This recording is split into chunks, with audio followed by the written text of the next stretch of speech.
I'm glad Trump's here at the moment. It's like daddy arrived and he's taking his belt off, Say goodbye to Joe, your daddy's coming home.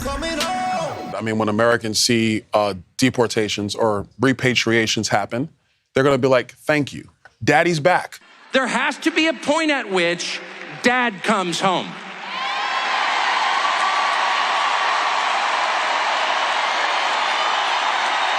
Yeah, that's right. And he's pissed. You've been a bad little girl and you're getting a vigorous spanking right now. And no, it's not gonna hurt me more than it hurts you. No, it's not. I'm not gonna lie. This is gonna hurt you a lot more than it hurts me. Yep, that's reality. You probably wonder how we ended up here. Why do all these people suddenly talk about daddy in their songs, speeches, and interviews? Why is this man at a political rally screaming about beating up little children? And why is the crowd loving it? Why did the United States vote for this? Twice. If you clicked on this title and decided to watch this video, chances are high you don't agree with what you just heard. And this resentment will have come to you quite naturally. You most likely didn't pause and try to logic your way through Carson's arguments. And I'm sorry to say this, but this is something you have in common with these fired-up rally-goers. For them as well, their cheering is a natural reaction to what they just heard and what seems like common sense to them. But why does it seem naturally true for them and naturally wrong for you? Why is the right so obsessed with strict fathers, or as they call them, daddy? Why is it even political? What else can you say to make a right-wing crowd cheer?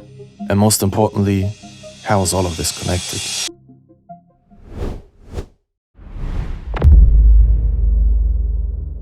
The man that claims to have the answer to all of these questions is George Lakoff.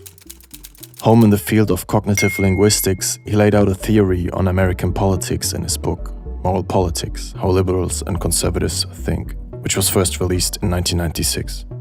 He claims that it is no coincidence that Carlson and thousands alike talk about moms and dads, punishment and obedience when they talk about politics, because it is the exact way they, and pretty much everyone, thinks about politics. A powerful, subconscious metaphor that allows us to think about the abstract and complicated subject that politics is. But let's start from the beginning. In order to grasp this theory, I want you to think back to the first time you can remember someone telling you what to do and what not to do. Someone that told you what's wrong and right. Someone who provided you with a set of rules. Someone that protected you from the outside world, and ideally, someone that cared for you. For most people, these roles have been fulfilled by their parents. You have an opinion on how your own and other people's parents fulfilled these roles. Should they have been more caring and supportive? Or would you be a doctor by now if only your parents had set stricter rules on your internet time when you were in 8th grade? You have feelings and thoughts on these issues. Later in life, you leave the almighty grip of your parents and you start enjoying the blessings of adulthood. Others stop making the rules. And suddenly, they stop being called rules. They're being called laws. The power and authority your parents once used to hold over you is now being held by the state and its authorities. And now you have feelings and thoughts on politicians, laws, and the government. As society, the state and the government start fulfilling roles in our lives that our parents used to fulfill. We start judging it through the same frame through which we judge parenting. This is the nation as family metaphor. Politicians become moms and dads, citizens become children. Now you might think, that's bullshit. My parents did a terrible job at raising me. Why would I take them as an example for judging politics? Well, even if you think that, obviously you do take them as an example, just not as a positive example. You still infer right from wrong from the parenting you have experienced, just that your parents do not embody the right in this equation. What is important here is that you have an opinion on what is good and bad parenting. It matters because your brain is lazy. It already has a perfectly functional framework for distinguishing good from bad parenting. Why would it go through the trouble of creating a new framework when governing and parenting seem to be so similar? It won't, it just recycles your opinions on parenting. This process usually remains subconscious, but through language we can see and hear it drifting to the surface from time to time. In fact, you hear it quite often. Most likely you never noticed it. You talk about founding fathers. You sent America's sons to war. This person thinks that President Trump is the father figure America needs. This person thinks Tim Walz is the Midwestern dad we need as a vice president. Listen to Hillary Clinton's daughter in 2016 introducing her mother. I never once doubted that my parents cared about my thoughts and my ideas. And I always knew how deeply they loved me. That feeling of being valued and loved, that's what my mom wants for every child. She's stressing the fact that Hillary Clinton is not only her mom, but also would be every American's mom were she to become president. In the 2024 election, Republicans made it an election topic that Kamala Harris doesn't have any children of her own. The argument being, you can't become a good parent to the country if you're not a parent. We're effectively run in this country via the Democrats, via our corporate oligarchs, by a bunch of childless cat ladies who are miserable at their own lives and the choices that they've made, and so they want to make the rest of the country miserable too. And it's just a basic fact. You look at Kamala Harris, Pete Buttigieg.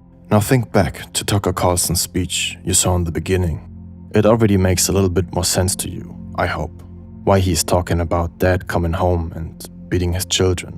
Nonetheless, you might still not agree with its content, and the main question remains. If you and the Tucker crowd use the same metaphor for reasoning about politics, how come the political views resulting from it are so different?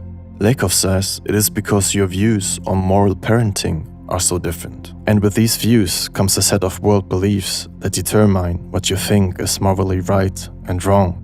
For conservatives, these beliefs and assumptions on how the world and life works are subsumed in what Lakoff calls the strict father model. What are these assumptions and world beliefs? They go as follows. The world is a dangerous place, and it always will be because there's evil out there in the world. The world is also difficult because it is competitive. There will always be winners and losers. There is an absolute right and an absolute wrong. Children are born bad in the sense that they just want to do what feels good, not what is right. Therefore, they have to be made good. What is needed in this kind of world is a strong, strict father who can protect the family in the dangerous world, support the family in the difficult world, and teach his children right from wrong. What does this mean in exchange for politics? Since the world is a dangerous place, we need military, lots of military, the best military, more military than all other countries combined. Since the world is a dangerous place, we need police, lots of police, all of the police, and they're allowed to do whatever they want. Since the world is competitive, and those that have been raised and disciplined the best make it to the top and become rich, they deserve to be rewarded. Tax cuts for the rich.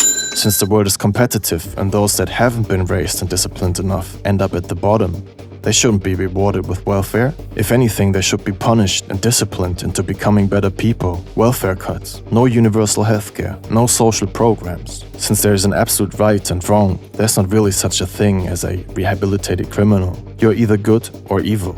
Once you have broken the law, the only thing you deserve and that can help you is punishment. This of course only means poor people. Rich people already have proven to be good through being rich. Okay, take a deep breath.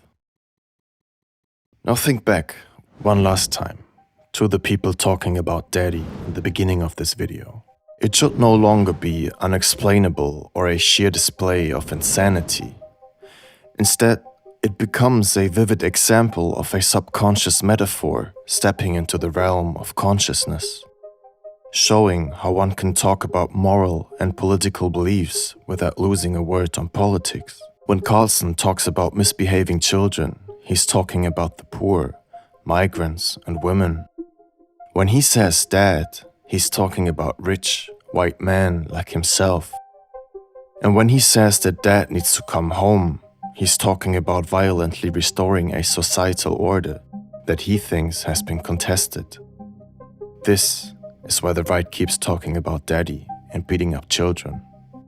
There is, however, one last question remaining. Why is it these beliefs and values that the right has chosen? Why not believe in care, empathy, nurturance, or maybe fun, humor, and good jokes? Or instrument crafting and good music? In order to answer this, we come back to Lakoff's favorite topic, which is metaphor. Conceptual metaphor, to be precise. The beliefs that you've just heard about are based on a set of cognitive concepts that go back to our evolutionary beginnings, how we feel and act with our bodies, and the most deep-seated frames that structure our society. I will get into this in the second part of this video. Until then, feel free to insult me and others in the comments below. If you want to know how the family metaphor works for the left, let me know so I can decide whether it's worth wasting my time to make another video. Bye!